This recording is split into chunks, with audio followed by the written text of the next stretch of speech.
ইসরায়েলের হামলার ক্ষয়ক্ষতি বিশ্লেষণ করতে সিসি ক্যামেরা হ্যাক করছে ইরান এমন অভিযোগ তেল আবিবের। তাদের দাবি, ঘরে ঘরে থাকা ফুটেজ বিশ্লেষণ করেই পরবর্তী হামলার টার্গেট নির্ধারণ করছে তেহরান। ইসরায়েলের রেডিও চ্যানেলে এমন সতর্কবার্তাই প্রচার করা হচ্ছে।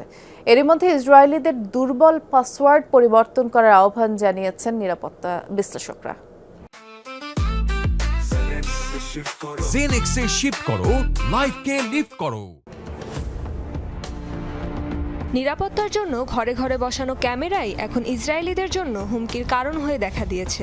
গুঞ্জন, বাড়িতে বসানো ক্যামেরাগুলো হ্যাক করছে ইরানি সাইবার গোয়েন্দারা। এরপর থেকেই বাসিন্দাদের মাঝে দেখা দিয়েছে উদ্বেগ, উৎকণ্ঠা আর আতঙ্ক।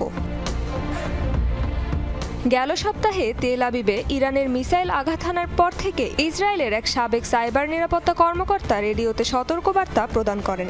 প্রত্যেকের বাসার সিসি ক্যামেরা বন্ধ রাখতে কিংবা পাসওয়ার্ড পরিবর্তনের পরামর্শ দেন তিনি। বলেন, ক্যামেরা হ্যাক করার মাধ্যমে ফুটেজ বিশ্লেষণ করে মিসাইল ঠিক কোথায় আঘাত হেনেছে তা বোঝার চেষ্টা করছে ইরানিরা।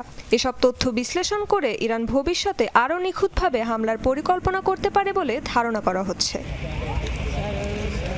ইসরায়েলের সাইবার দপ্তর নিশ্চিত করেছে, যুদ্ধ পরিকল্পনার অংশ হিসেবে ইন্টারনেট সংযুক্ত ক্যামেরাগুলোকে টার্গেট করছে তেহরান।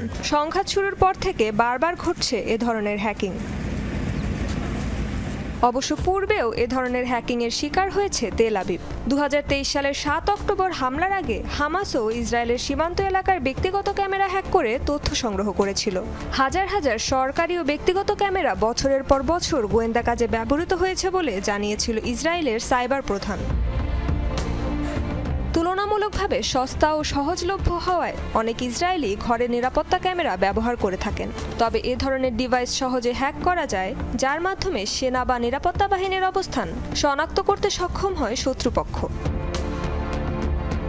অন্যদিকে সাইবার হামলার শিকার হচ্ছে ইরানও। দেশটির বৃহত্তম ক্রিপ্টোকারেন্সি এক্সচেঞ্জ নোবিটেক্স থেকে প্রায় $90 মিলিয়ন চুরির দাবি করেছে Israeli hacker group predatory sparrow. ইরানের প্রধান দুটি ব্যাংকেও চালানো হয় cyber attack. Rezwana Saima, Jamuna news.